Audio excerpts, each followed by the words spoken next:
Thank you for staying with us. Time now for our news belt. And in our very first story, the Ghana Health Service is investigating the passing of Nana Obeng, a 19-year-old second-year law student at the University of Ghana at the Awim Polyclinic in Cape Coast. Now, Nana Obeng's mother, Nellie Mills, says she brought her asthmatic son to the hospital to administer a nebulizer. She alleges that the medical staff administered an injection instead, leading to which tragically led to her son's death shortly afterwards. Now, the directorate says Nellie will have to wait for her answers after a thorough investigation and autopsy scheduled to last for the next 2 weeks.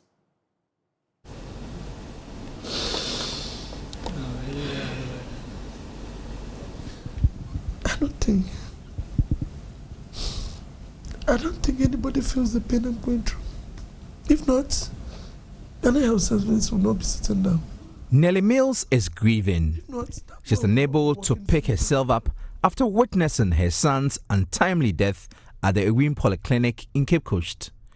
She tells me that her heart is in flames and nothing will douse it until she gets satisfactory answers from health authorities. I left the food.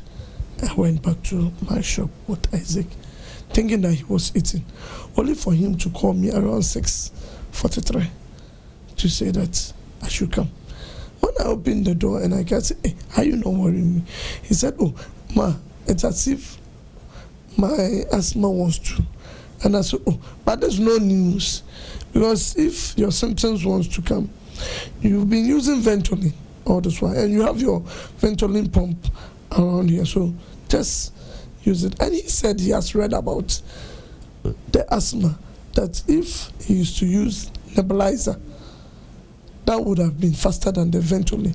Her 19-year-old son, now being a second-year law student at the University of Ghana, perished at the Awim Polyclinic while seeking to use a nebulizer to control his asthma. When we got there, I saw two people there, one male, one female. I greeted them and I said, my boy was an asthmatic and he needed the help of the oxygen. Then the male guy shouted. I didn't know even Nana has already seated on the first chair there. Then the male guy shouted, but if he needed oxygen, was that the place for him? Masa, get up and go and sit at the third chair. And I said, boss, is this the way you treat people here? We've never been here before. So if where he has sat, why he is sitting is not the rightful place, I think you need to say it in a nice manner for him to move. You cannot maltreat my boy here. Nellie said although she wanted to stay with her son, she rather chose to rush to the pharmacy to buy a prescribed medicine. But upon her return, Nana Obeng's condition had deteriorated. When we got there, only for me to know that the medicine was 7 cities. I thought that 7 cities, and they don't have it at the facility there. Let's go. So we were chatting with the driver. When we got there, I met my boy vomiting. He's vomited, and they gave me rubber or something that he should vomit inside. Something. And I said, what is happening? Then he got up, he became like a tent. So when I was shouting, they came to hold me that I should go out. Then my boy shouted that they've injected him. So I was asking, what injection? What injection? Nana is not here for injection. Who gave him the injection? Nellie sits on the favorite sofa her son used to occupy in the living room. Her eyes are fixed on his dance videos on TikTok.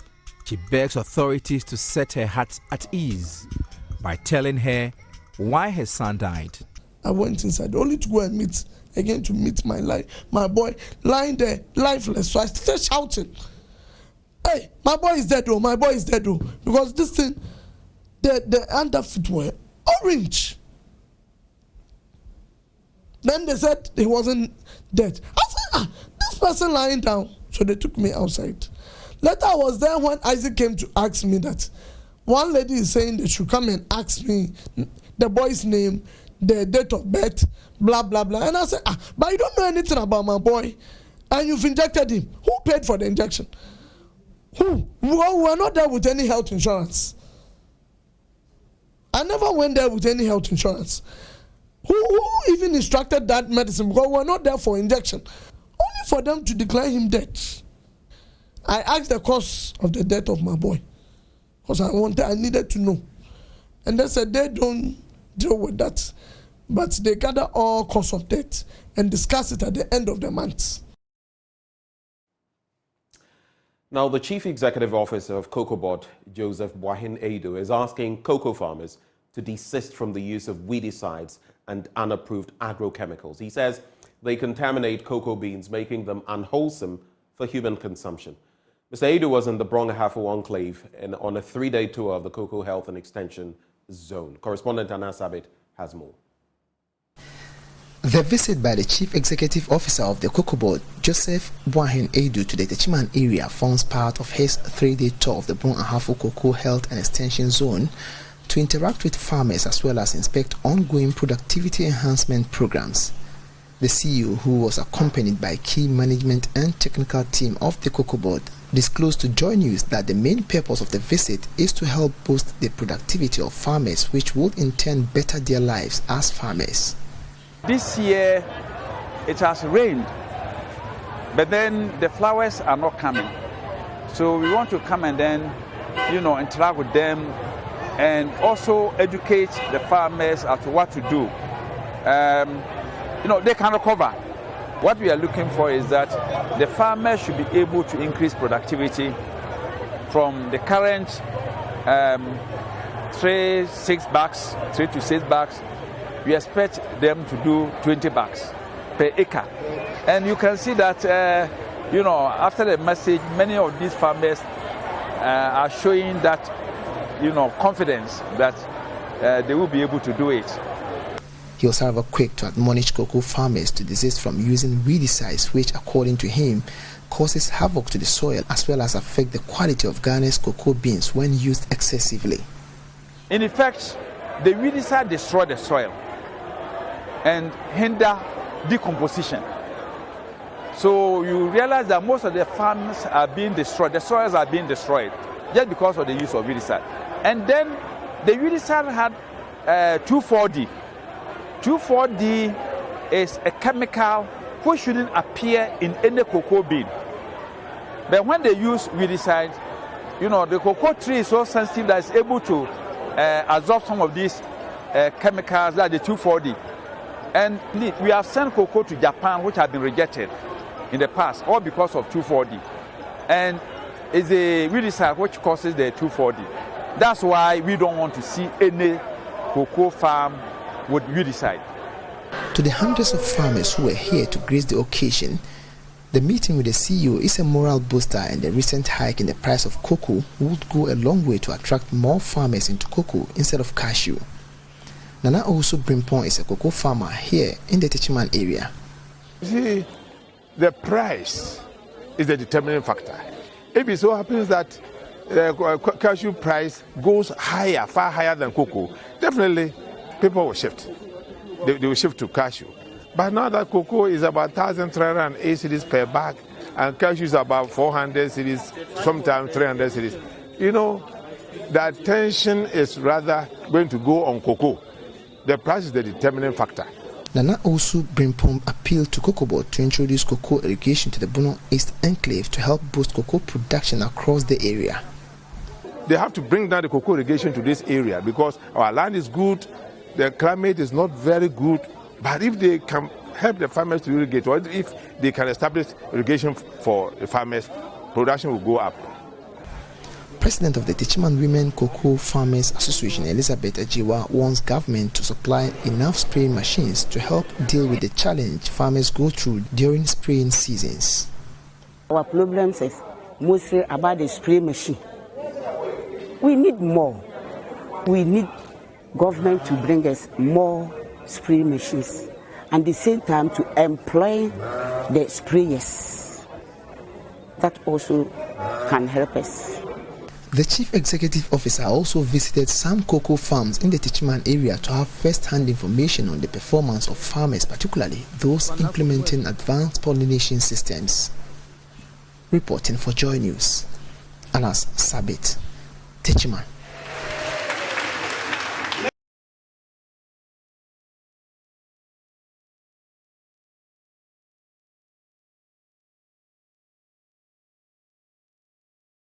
Cyber Ghana is a non-profit organization that aims at developing cyber and engineering capability in Ghana. Therefore, Cyber Ghana has organized the Magnet Boot Camp for all 2023 senior high school graduates.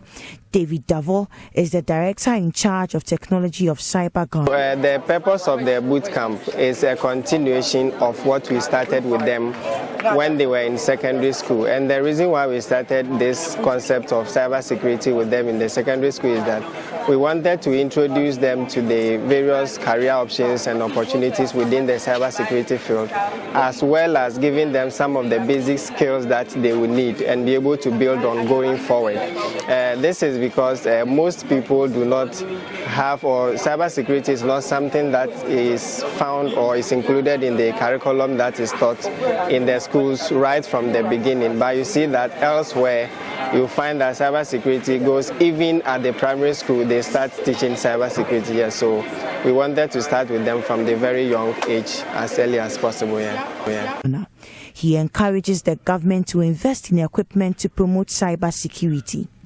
What we have to do is for a lot of people or organizations or agencies or the government itself taking the stage or taking the pain to provide the resources that is needed to train enough people with the required skills that we need to be able to fill up some of these gaps. And that is what we have put ourselves to do, and we hope that others will also join so that it will be better, or we can have a wider coverage within the country.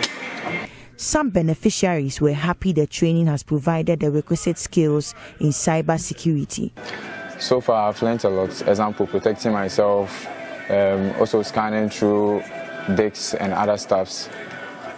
I've learned how to use OS forensic to analyze and investigate cases, how to retrieve deleted information from pen drives and computer system. And I've also learned how to use brute force to hack a system. Reporting for JoyNews, Colinsia Eifa.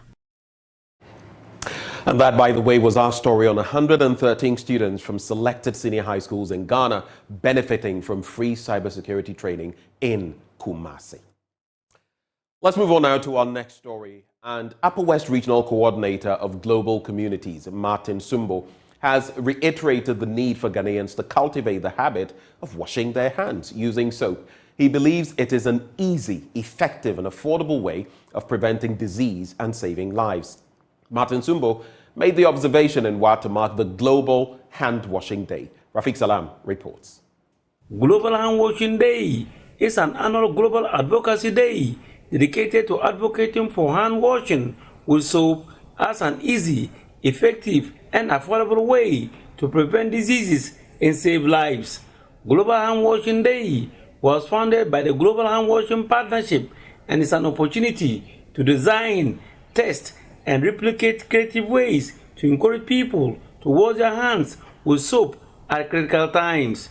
In the Upper West region, the day was marked with walks around some principal streets in the Wa Township by some duty bearers, including Queen Mothers, teachers, and pupils.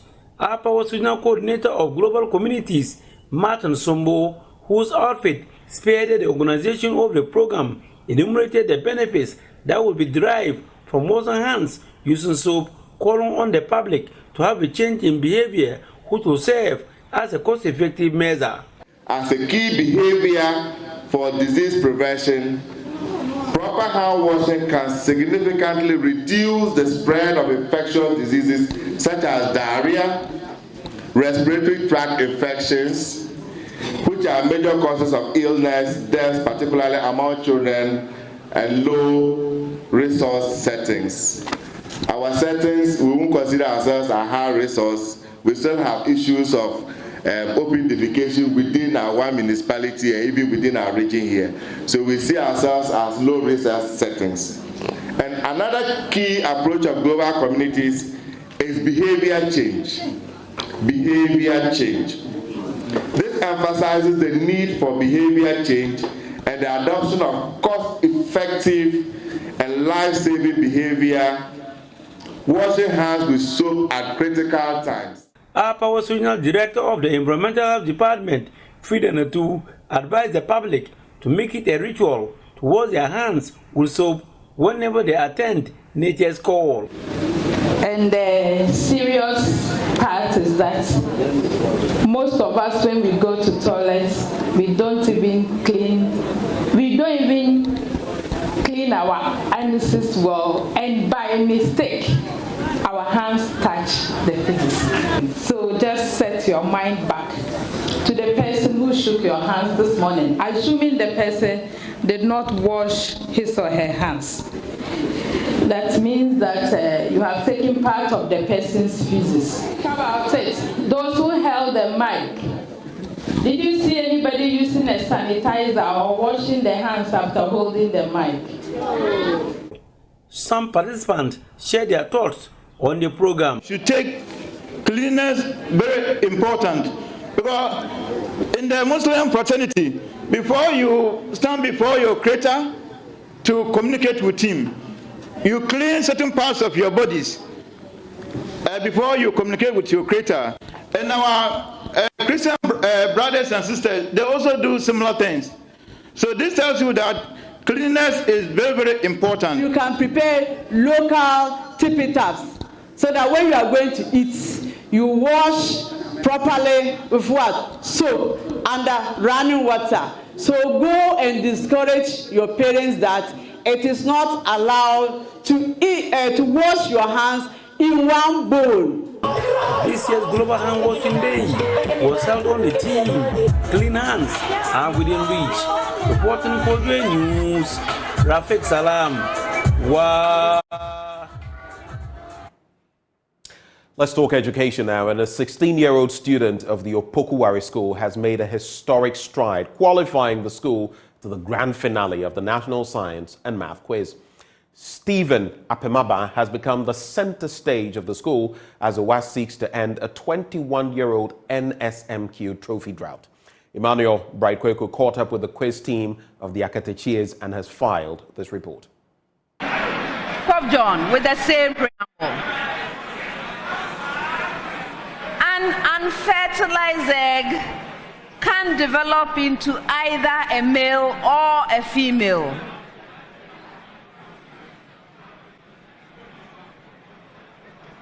Yes, Asemate.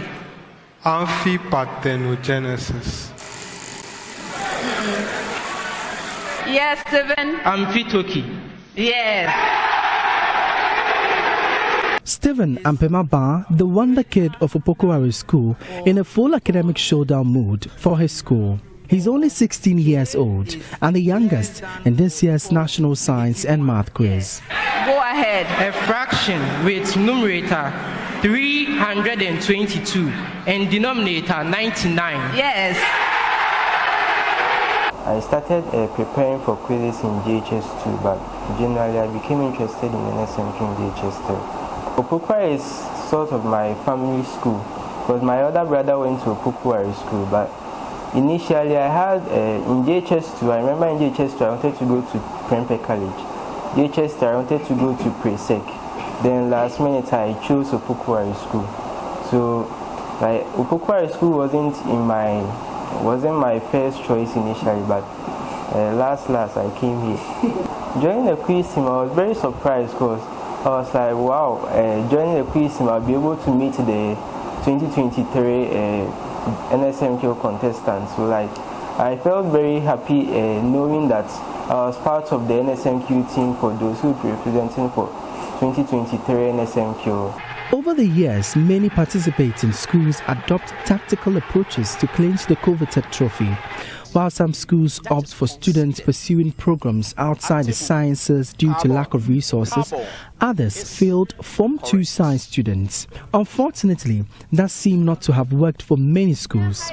The closest a school came was St. Peter's SHS and West Africa SHS when they fielded Form 2 students. Given the expression or the equation x squared plus... For Opokuwari School though, the strategy seemed to have worked, but it did not come easy.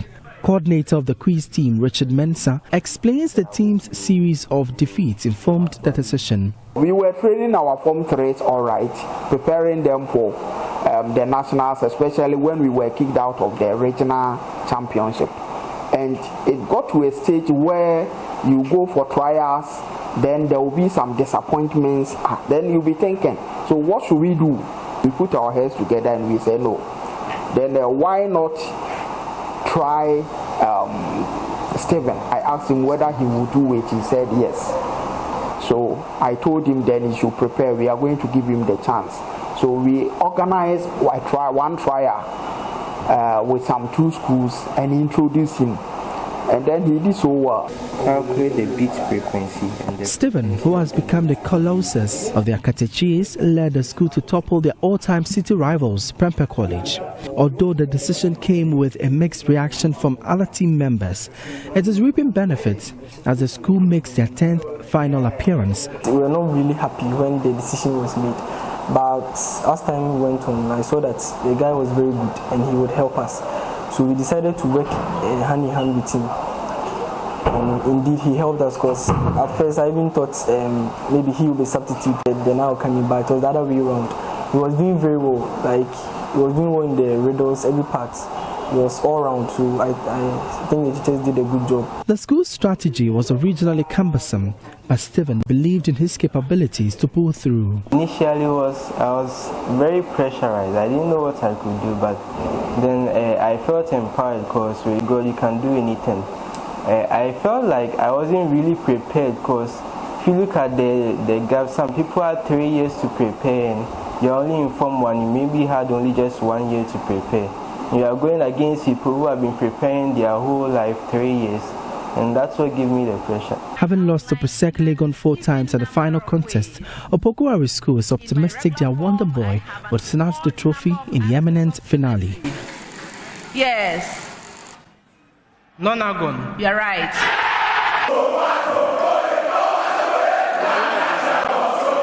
For JoyNews, my name is Emmanuel. Write quickly.